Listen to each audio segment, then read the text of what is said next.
and welcome to this dialogue series with River Culver, River of Stars Astrology. Hello, River. Thank you for being here. Sure, thank you There's going for to having me. be links to River ways to connect to your website, River of Stars Astrology, to Instagram, and I just wanted to invite you to introduce yourself in your own words.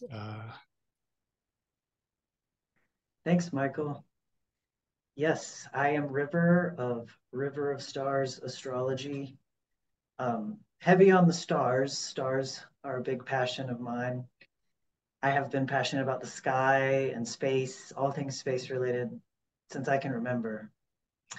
Uh, as as a child, I think I wanted to be what I called an unexplained phenomenist, um, and or an astronaut. And so it seems that I found that path through astrology. Studying some of the mysteries and the things that, like, we don't know exactly why astrology works, but it does, at least in my experience and opinion. Mm-hmm. So, yeah, I'm just really passionate about the living sky and constellational, sidereal based astrology.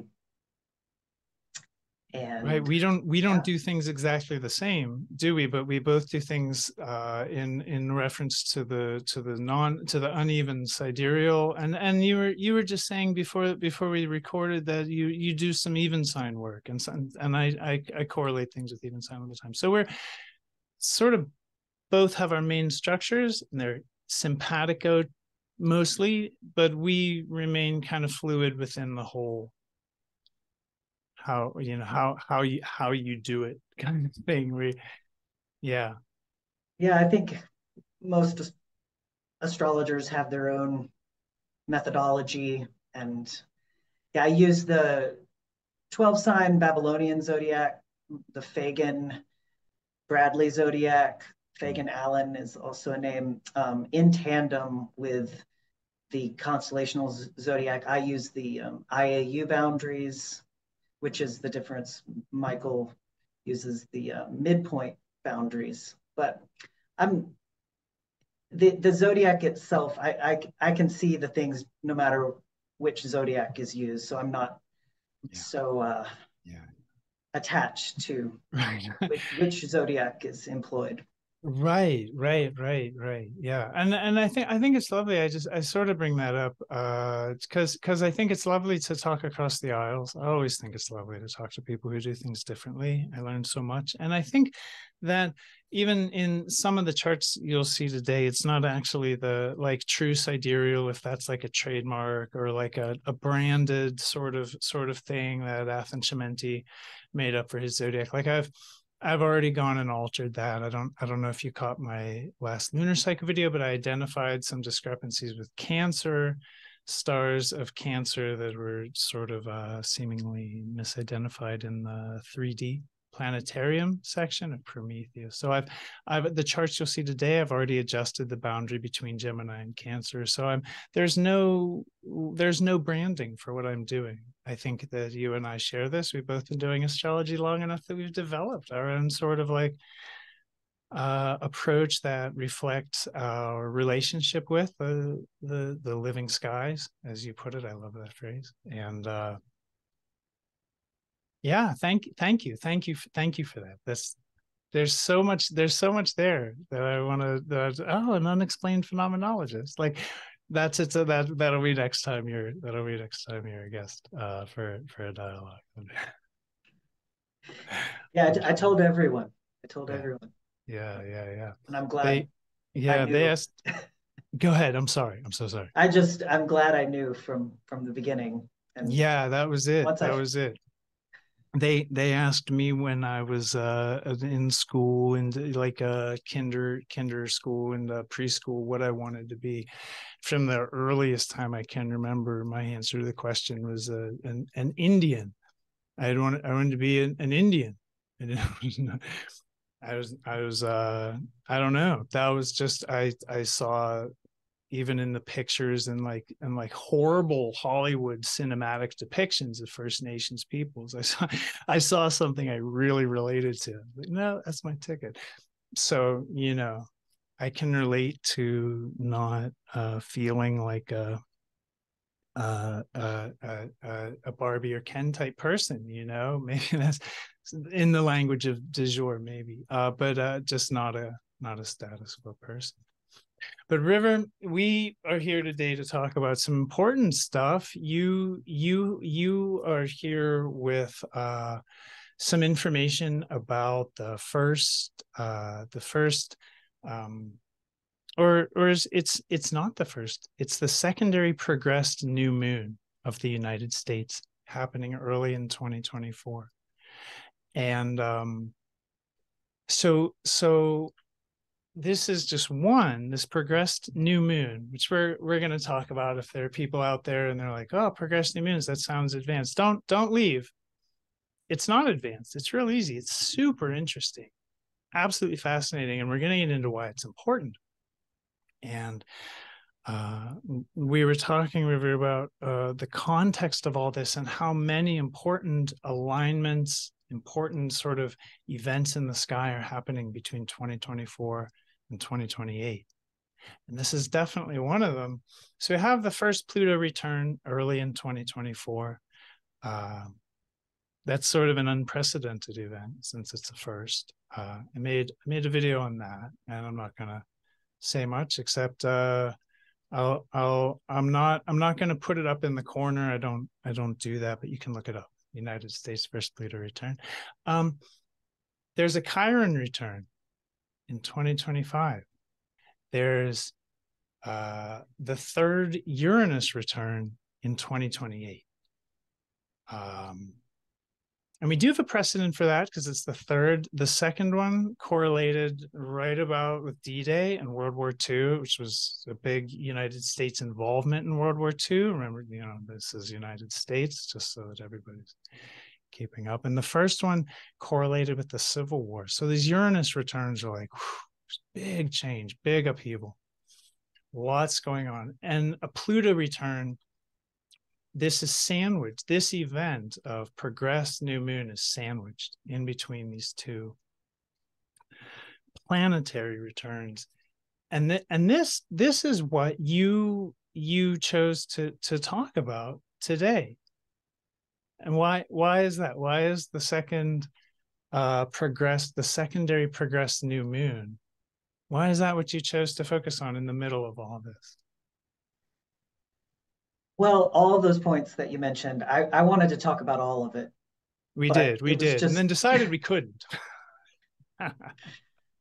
Yeah, and not in one talk. But I think I wanted to talk about this because we are completing this current cycle. The moon is balsamic in this phase. This is a 30-year approximate cycle, and we're completing it now. And I just thought kind of a retrospective, looking back at this cycle and how it was seeded, and the first quarter moon, the full moon, the third quarter. I just found it really interesting and easy to connect to, because it's been the majority of my life. And as we move into a new moon, which is that new beginning for this country, the United States, I thought that was just something we could focus on, as all of these other events are also happening that are also very, very important. Oh yeah, absolutely.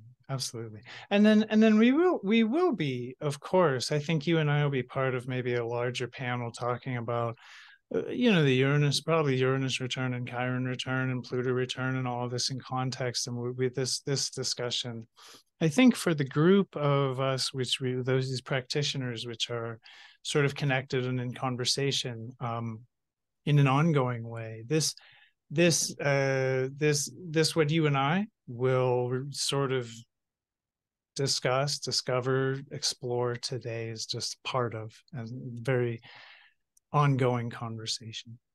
So you can keep your eyes peeled for that. Everybody will be back with our friends talking about the skies. Um, River, so what would you say about secondary progressions?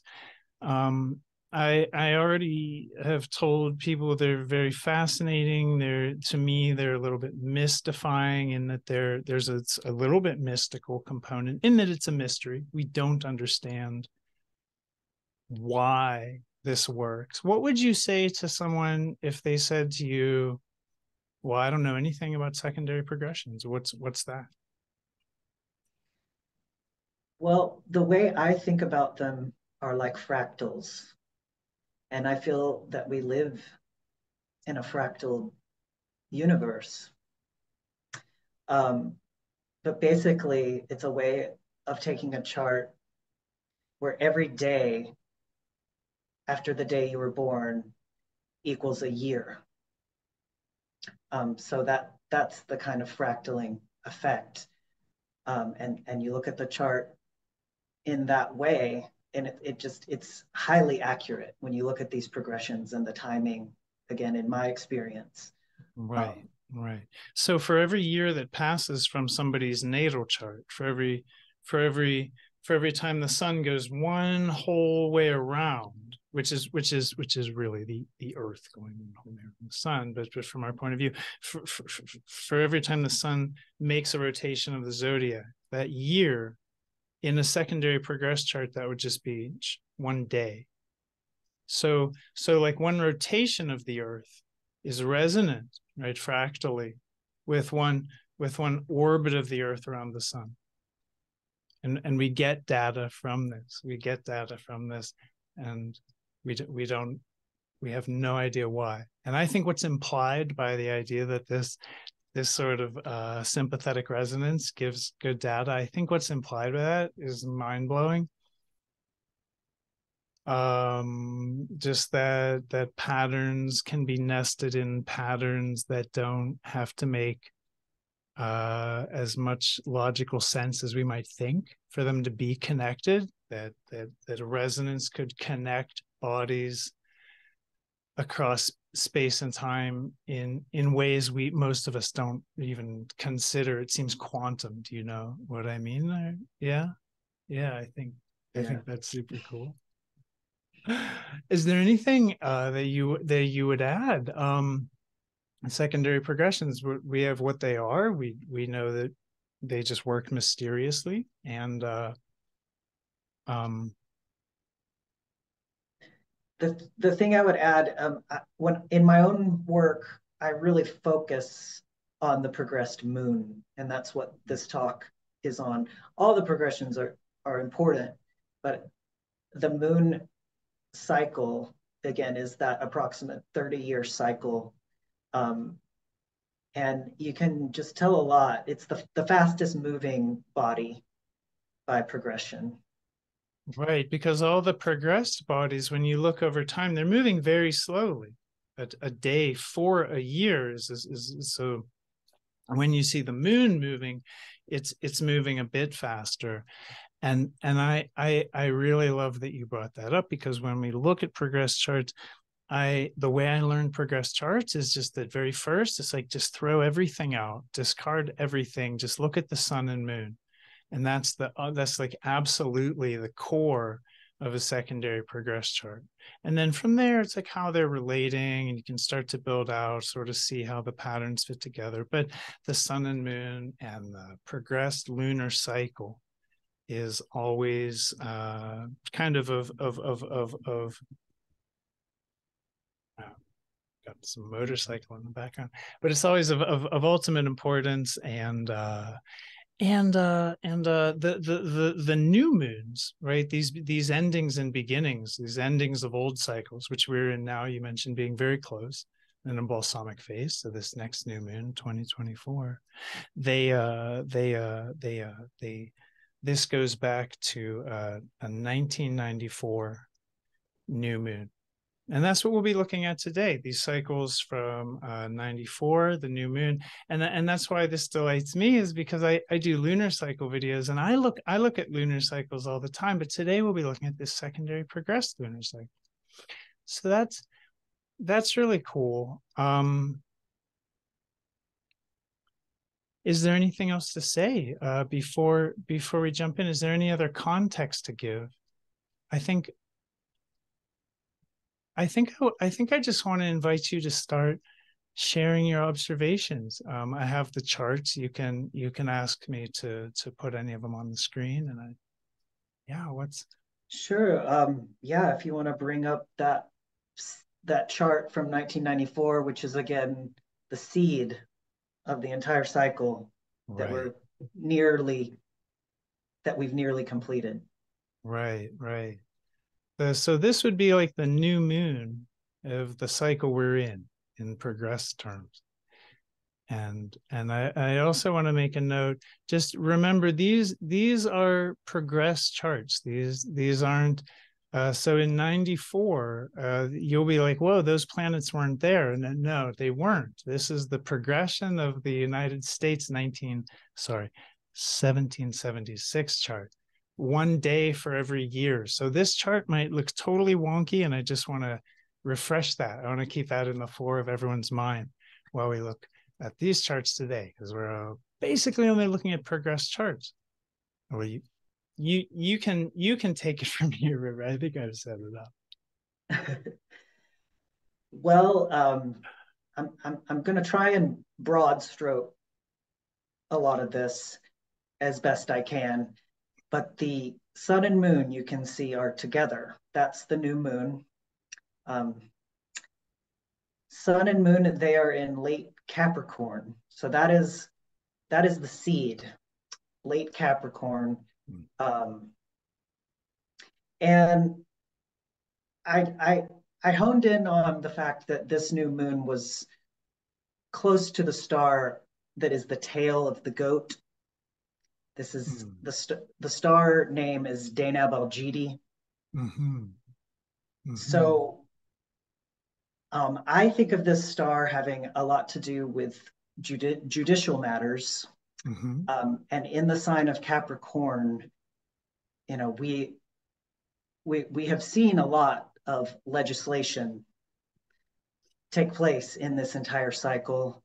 We've had also ruled by Saturn again, so the restricting the structural force of Saturn again with legislation. We've had 3 impeachments in this cycle. There have only been 3 presidents in the history of the United States to be impeached. 2 of them were during this cycle. One of them had 2 impeachments.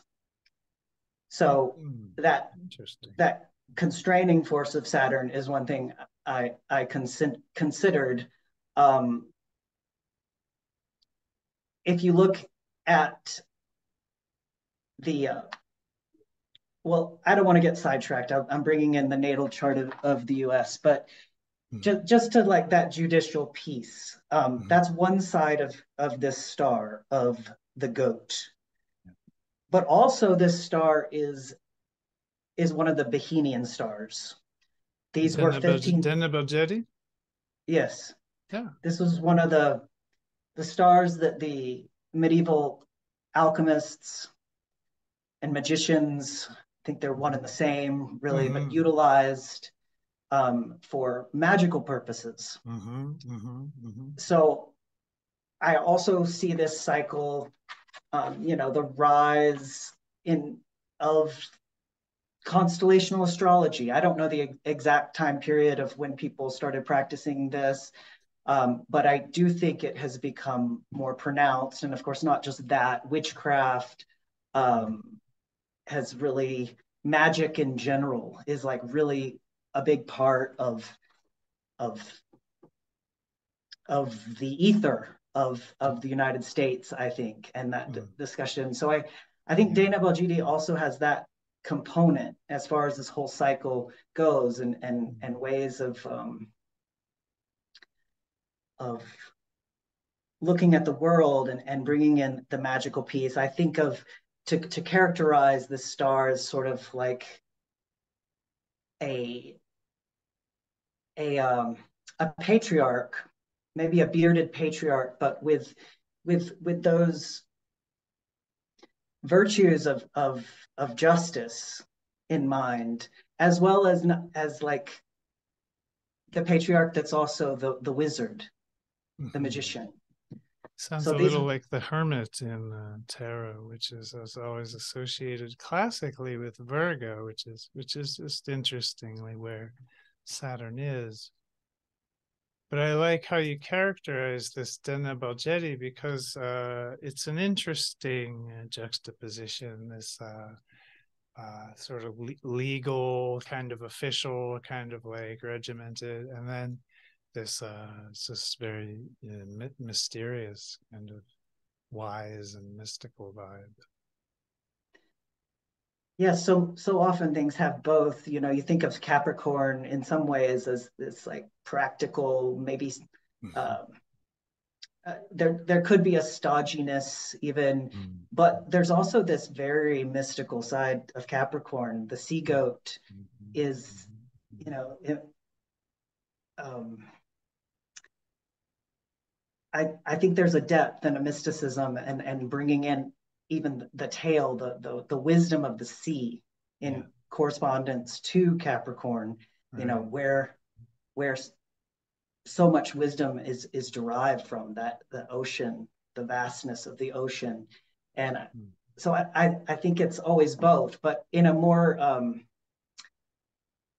mundane sense, so we say the this cycle was also really characterized by financial matters, Mm. for one thing. Uh, this was this took place, this seating, a couple of years into Clinton's first presidency, I believe, Mm-hmm. and um, you know, at that time, I have some. There was a lot of economic growth for the country. Um, it was the first time the government had a balanced budget since the 1920s. So Mm. these fiscal matters were quite prominent. Mm. Um, but even simultaneously, Clinton did a lot of legislation, back to the legislation piece, around banking, deregulation around banking, that he has also been criticized uh, for the eventual financial crisis Right. of 2008 that occurred just before this cycle came to Mm. fruition at the full moon. That deregulation um, had a lot to do with that crisis. So, but he's also simultaneously been credited, his successes tend to revolve around the economic piece. All of this is debatable, and I have no. Uh, Oh yeah. when I'm talking about all these presidents, Mm-hmm. this is a neutral kind of astrological examination. Yeah, yeah. I Uh, mean, sure. Thanks for saying that because this isn't a political forum, and I think it's the responsibility of good astrologers to throw those considerations out at a level that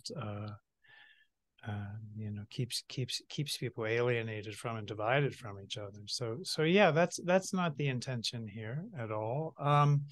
He did a couple other things just as president. I noted that he signed an assault weapons ban into law, and that's arguably sort of not very Capricornian, and it arguably sort of is.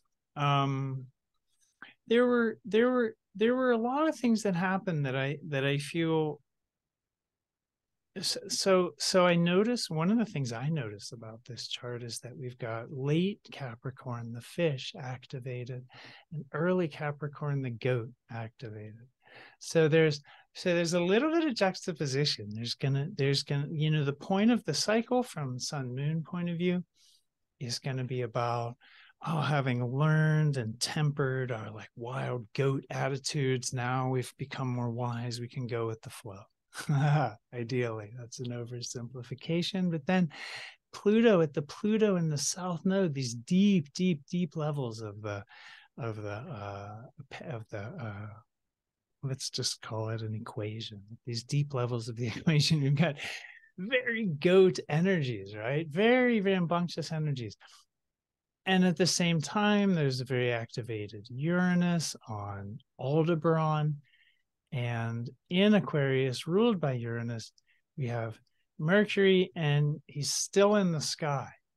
And without getting into interpretations, what I take all that to talk about is this two-sided thing, right? Where we have this late Capricorn expression, but there are other major mitigating or balancing expressions in the chart. And so at the same time, we have, you know, assault weapons bans are signed into law, and all this stuff. You may well see other expressions at this time and during this cycle of like more wild, kind of explosive, unexpected, those Uranian, rebellious, rambunctious. And something I know from talking to you ahead of time that we're gonna definitely have to discuss is the rise of the internet, the digitization of, oh my gosh, everything. This is 94. So we have this major technological signature. And I want to give a voice to that, but also to the sort of juxtaposition it represents with the basic late Capricorn template. It's a very interesting chart, River. Yeah, no doubt. It is really interesting. And yeah, I think you bringing up the assault weapons ban with Pluto in the same sign, in the same stars as the new moon. Um, you know, guns, I think, point to power, which is Pluto. Um, so it's going to be drawing from that. The digitization is a big theme, and Yeah, yes, we have Mercury. That's a really pronounced Mercury it is. stationing retrograde, which makes me think themes that we revisit as a country. This is the timestamp of there's a lot that we're going to have to revisit here as these new developments in the digital sphere take form. And at the same time, to be challenged to find progressive ways of dealing with. So with the retrograde motion in a planet, we do have themes of unresolved kind of prior issues, looking back, working out things we hadn't worked out yet, revisitation. And with Aquarius, we have forward looking, forward thinking, very sort of bird's eye view. And with the station, so we have, with retrograde, you have looking back. With the station, what you have is it's at its furthest point forward. It's at its furthest point forward before it moves backwards. So it's another indicator, another sort of correlate to like very forward thinking, very progressive, a lot of development. And in Aquarius and with Uranus activated, a lot of technological development. So that's something I think that we can definitely correlate for, because these are progressed charts, right? And it's, you know, we're looking at a specific period of time with this chart, and I think that is very telling. Just everything when we start to look at the data and the way these dates break down, I just think that so much of it goes back to those themes of like juxtaposition, like it's this, it's really draconian, but wow, it's kind of progressive too. Where we want to be progressive, but he's got draconian forces weighing us down. You know? I couldn't agree more with that dichotomy of this cycle.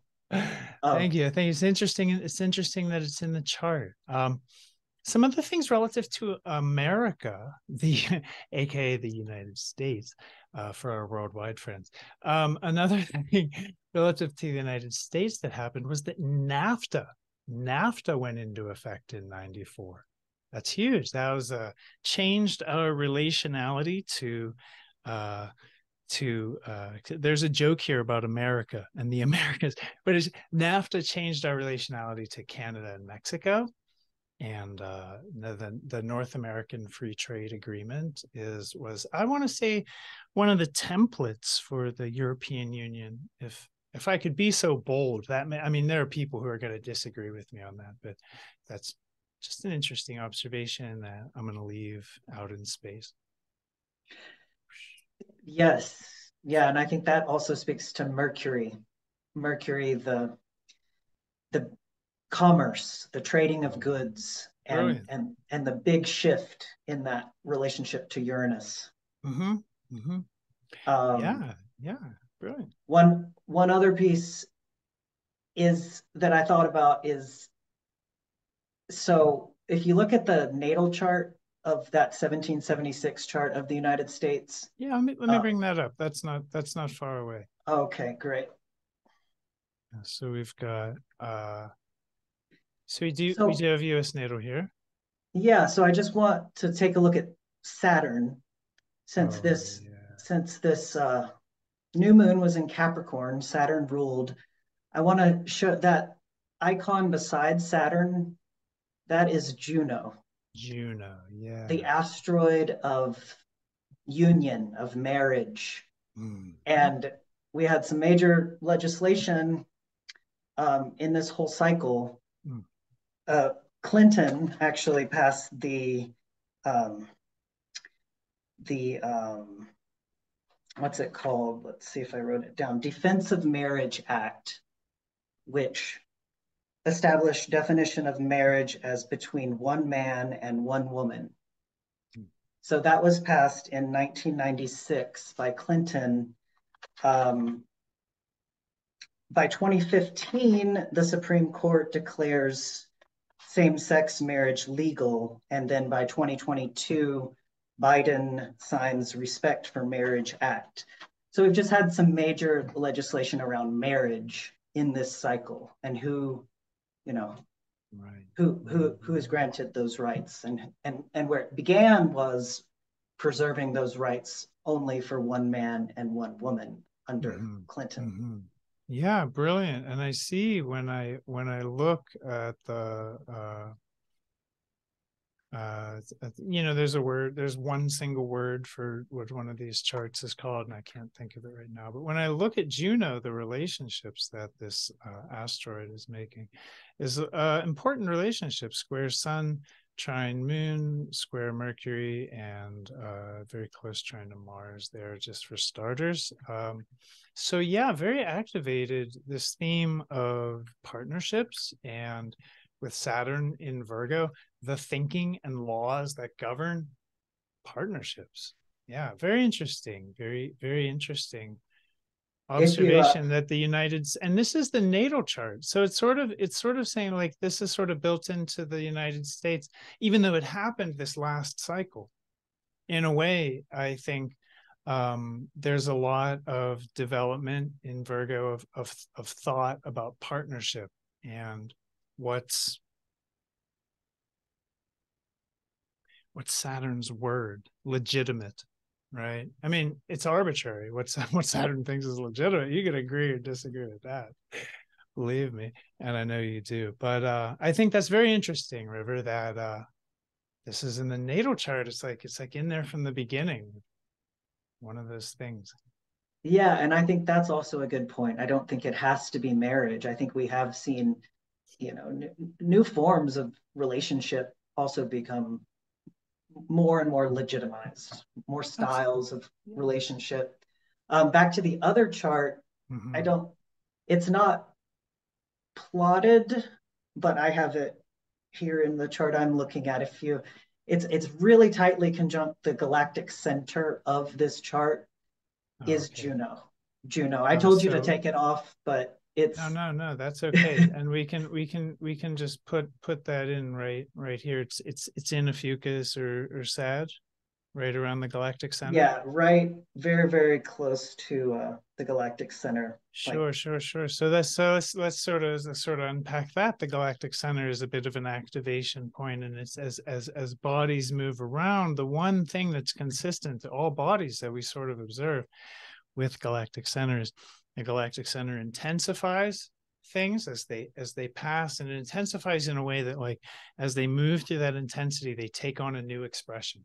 It's a little cliche to call it a death and rebirth. I think that's a little dark. I think people get scared of that. They're like, oh my God, I don't want to go anything near the galactic center because I'll have a death and rebirth experience. It's like, those are near life experiences. You'd be grateful for this. But without getting into all that, I just want to say Juno being here is going to be intensified and is going to be moving on from this point, 94, future forward, acting differently, right, than the last time then the last cycle. This cycle will have a flavor, a character, and then passing the GC again, new flavor, new character. That's something I think is not as talked about with the GC. The intensity that it gives, the power that it gives, the gravity. So these issues, it's going to bring these Juno issues right to the real fore of awareness, isn't it? indeed, indeed. And I guess we've seen that, yeah, since 94. I think we also lifted a trade embargo against Vietnam, which I find very Pluto South Node. Like, let's wrap up that. Let's resolve these ghosts, and let's just let's let it be water under the bridge, not holding on to those sort of fixations. We still have a trade embargo against Vietnam in 94. Like, I'm not even going to comment on that, right? I like Far. that notion of resolving ghosts with Pluto South Node. That's interesting. Cool, cool. Well, in the interest of time, I think we've taken a great look at this chart. We can come back to it, River, anytime you want to pull up that 94 chart of that last progressed new moon. And again, just for everybody, this is the cycle that we're in. This is the cycle that we're wrapping up right now. And this is the cycle that's defined the last 29 years. So this natal chart, with its complicated, rebellious and progressive and forward moving, and it's technological and advanced, and then it's sort of like also dealing with a little bit entrenched. Late Capricorn gets traditional, it gets reserved, it gets it's unfortunately conformist. Anything else, River, that you would like to add, just like as an overview, like rough strokes while we're here? Well, I just want to, you see the ascendant is Leo, and that's going to be important just because the Leo theme will carry us to the full moon. But and I think of Leo as, for one thing, claiming one's domain, power. One thing I just want to add is that Clinton was the first president to disregard the War Powers Act. Oh, what does that mean exactly? I mean, I don't literally know what that means. I couldn't define it. Well, I am no scholar of these sorts of things, but basically he bypassed Congress to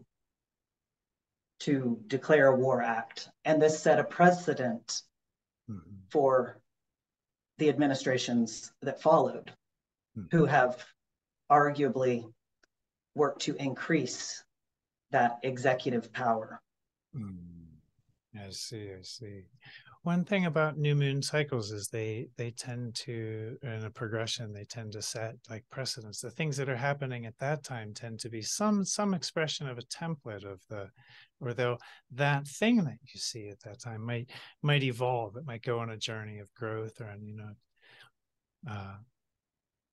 and that's interesting that that there was a bypass of of Congress. There's a lot going on in '94 that I wasn't aware about till I mean, not even back then, because I was like 16 years old. Was I aware about it?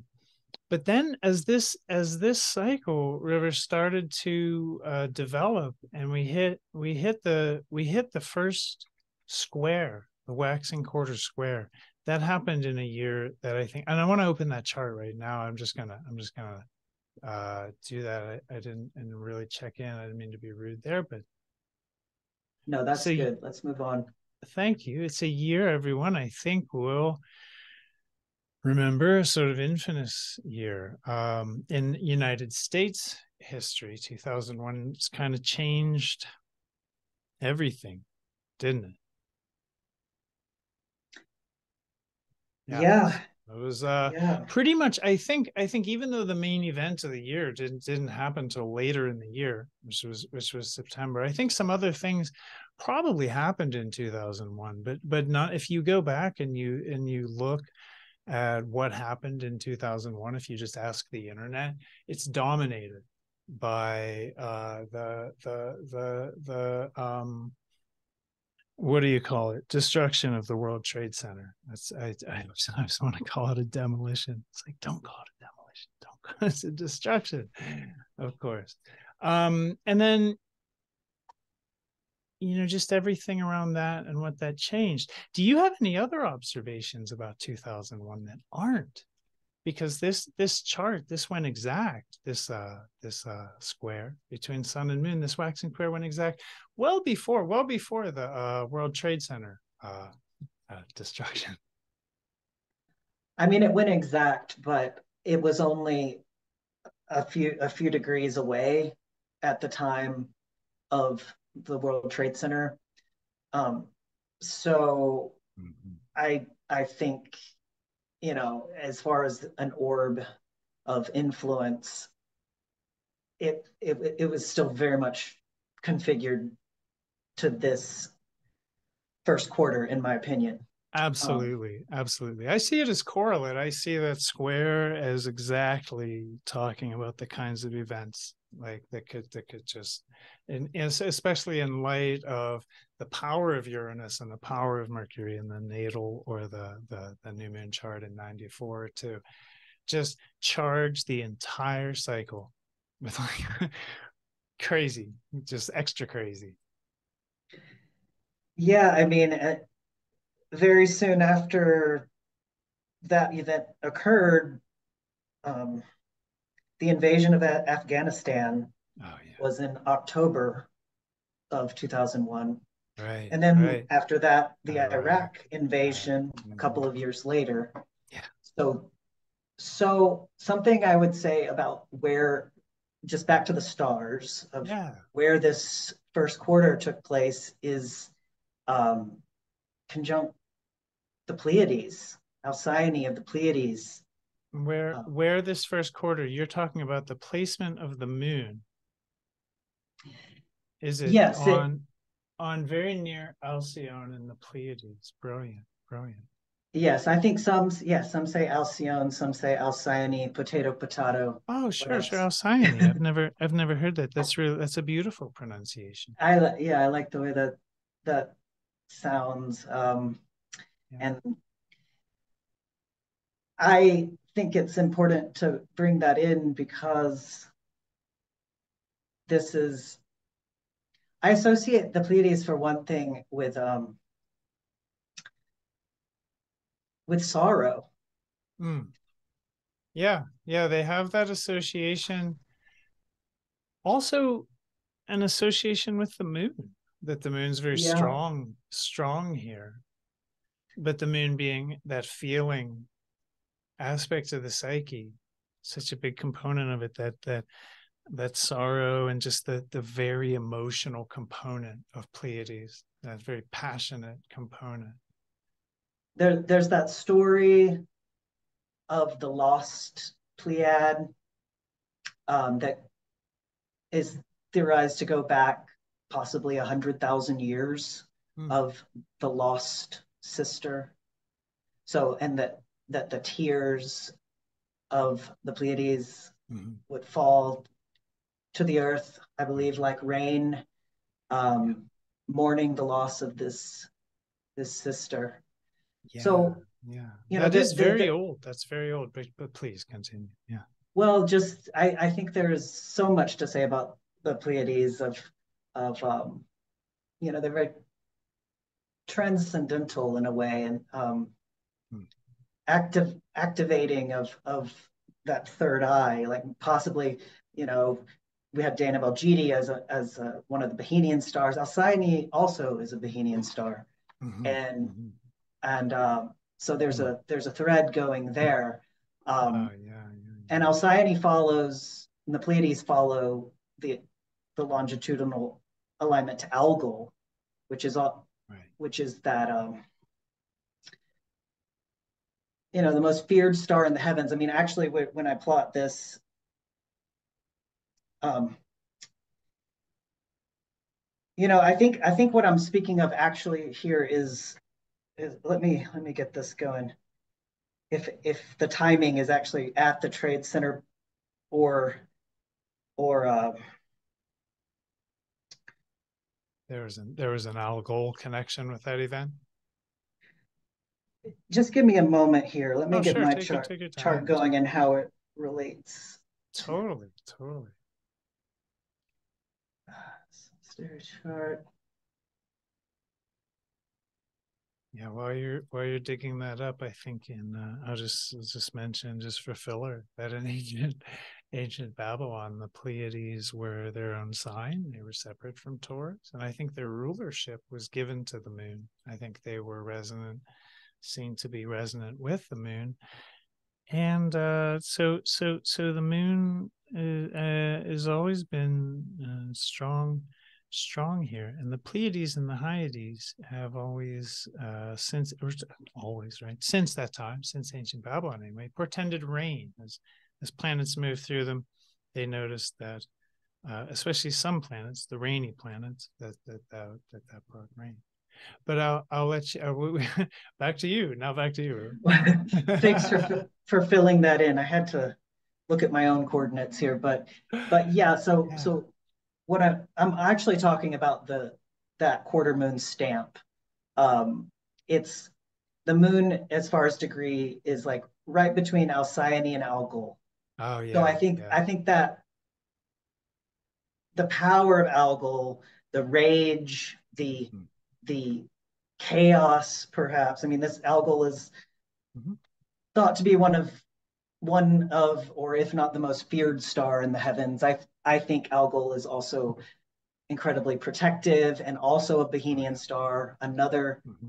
magical star. And there are only Hmm. 15 stars, again, Right, the right. alchemists use. So Algol and Alcyone are both that. But I think the progression from Algol to then the Pleiades with Alcyone, Right. I think that also speaks to the sorrow, because sometimes activations to Algol really bring horrific horrors Yeah. to our experience that we must face. It's true. Um, It's so true. Monsters, so It's to very speak, difficult. Very, very, yeah. our own included, our own shadows included. Brilliant. So anyway, that's where that moon took form at this first square, and with the events that followed, I think you Hmm. can infer a lot from that. Oh yeah, yeah, yeah. The 2001 was really a year that event destruction of the World Trade Center just changed everything, everything, just, and I mean, it seems that was it seems like that was the cosmic intention of it, was just turn this bus around. Get going in a little bit different direction there. So correlate with the intention of the cycle, that core intention of the new moon, expressed in the waxing quarter very brilliantly. And it's why we see the waxing quarter as like a PowerPoint, because stuff like this happens. Um, Is there anything else that you would like to observe about this chart or about 2001? Well, I just think we've probably touched on that, but just the notion that the moon is applying to Uranus.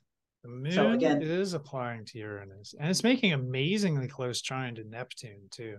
There's a lot of deep energies here, and it's also, if we look, trine to Pluto. So we've got these relationships to the outer planets, deep outer planets. This trine to Neptune is 1 arc minute, so close to exact. And we don't think of Neptune as a hellraiser. We think of Neptune as very pacific, but we all know how that went down. Neptune, well, I think, pacified the perceptions, pacified the appearance, if anything.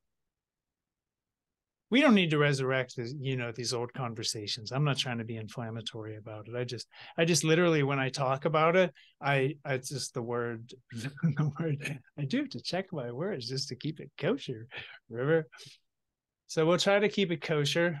I also noticed, River, that on the degree that Mercury is in, we have a very powerful star, star Fomalhaut, another yes. royal star.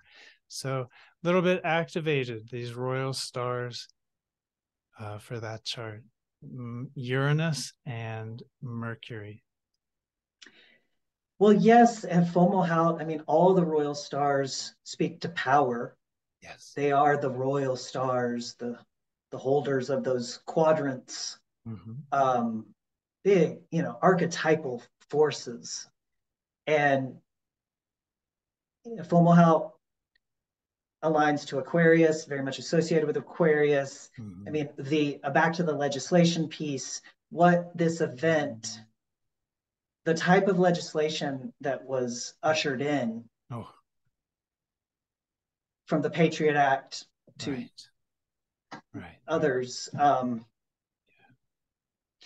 I think the sun with Mercury there, Mercury has retrograded back in this chart, and the sun and Mercury are pretty close. The rise of surveillance. Right. The degradation of privacy and the rise of the surveillance, and not just surveillance, but state surveillance, like a corporate surveillance state. That was what was ushered in 2001. Before that, we had a nice democracy, didn't we? At least on paper. But 2001 was a huge change, yeah, River. And that was a big part of it. Surveillance and privacy changed. And I think the Neptune that you brought out, I will do my best not to get inflammatory, but just the speaking, giving voice to that there are different ideas of what happened during that time. Yeah, there truly are. And people lost their lives that day. It's not my place to it's not anyone's place to theorize or try to joke or be blithe or smug about what we think, or it's inappropriate. That's why I try to keep it under control. Absolutely. Just noting that Neptune brings that element of confusion, the lack of clarity, perhaps, over all the details of what went on this year. Brilliant. Almost like with that Neptune trine moon, you've got feelings and grand trine Pluto. It's like feelings over facts. The feelings for many people, I think, became facts. Interestingly, they sort of adapted their information. This is another thing we started to see with W in 2001, with that takeover of Fox News by Republican extremists and the shifting right of American politics, North American United States politics. And it's interesting to look back at these progress charts and just see how the alignments break down, and just to see when people started to move in that feelings over facts direction. Because that becomes relevant as we look at the progression of this cycle, right? And some of the other charts, some of the other dates, and some of the other big kind of action points, right? I think that developed from 2001. I think people today are now like more invested in manipulating people's feelings than actually trying to make rational arguments. You know, when you see the news, it's become sensationalized to such an outrageous degree. But again, I digress. People out there may have a totally different opinion. Your perception of the events might be absolutely. You might think we're you might think we're out to lunch, and you can leave that in the comments below. As is what YouTube comment section is for. But it does take us forward to the full moon. Would you like to look at that, River? Would you like to break that out though? Yeah, let's move on to the full moon. Because we have a 2009 full moon in Leo that yeah, what are your thoughts on this? I'll just let you introduce this. Full moon in Leo. Well, I mean, we saw the ascendant, I think the first and the second chart. Right. But both definitely in Leo through the whole yeah, cycle. It's been of it's been course, Leo yeah. ascendant. So now we have that full moon with the, in the same sign as the ascendant. Mm-hmm. So I do think, the notion of Leo, for one thing, that domain, asserting one's domain piece. At this point, we had Obama Mm-hmm. as president, who That's has a giant Leo stellium. Um, so right. carrying forth that Leo energy Right. at the Leo full moon. All right. That rising Leo energy, definitely a new era for the nation, right? Yeah, what do you make of that? Oh, just that the Leo rising that Obama's Leo stellium represents, I think, is resonant with that. Just when we look at Leo rising, the emergent kind of qualities of something, the qualities that develop as the time goes on, as that cycle matures. We have Leo, and you see him as an expression of that Leo, and just that I think it's not that Leo ushers in new eras. I think that so in that regard, I may have spoken confusingly, but I think he ushered in a new era, and not all good. I'm not a very political person. I just have a hard time seeing things in Republican or Democratic stance. So I don't get that way when I think about people. But I think my favorite thing about the Obama presidency were the sort of soft benefits, the sort of intangible benefits to the nation, especially to Black America and oppressed America in all its shades and expressions. Because to see that example and to see that role model, even just, I know this guy is there's a long shadow to Obama, but my favorite thing about it was just seeing the hope and the real hope, the actual hope in young people, young Black and brown people, and it just felt different. Everything felt tangibly at ground level. It felt very different when he came in. And I think that did change the way that generation, especially those younger people, just started thinking about politics, about women, about Black and brown people, about marginalized and oppressed people. And I think that in that way, that era is going to be that era. I feel it is something currently that the kind of old guard is sort of trying to suppress, going to put back in the box. Like, no, kids, you can't have your revolution. But it's not that easy. I think Obama kind of boom sealed that. We can't go back. You've seen that example. You've seen an educated, erudite, well-spoken African man, there's no putting, I don't care where you're from. It doesn't matter what you've been told. There's no putting that back in the box. So that I think was very good about 2009. That was probably my favorite thing.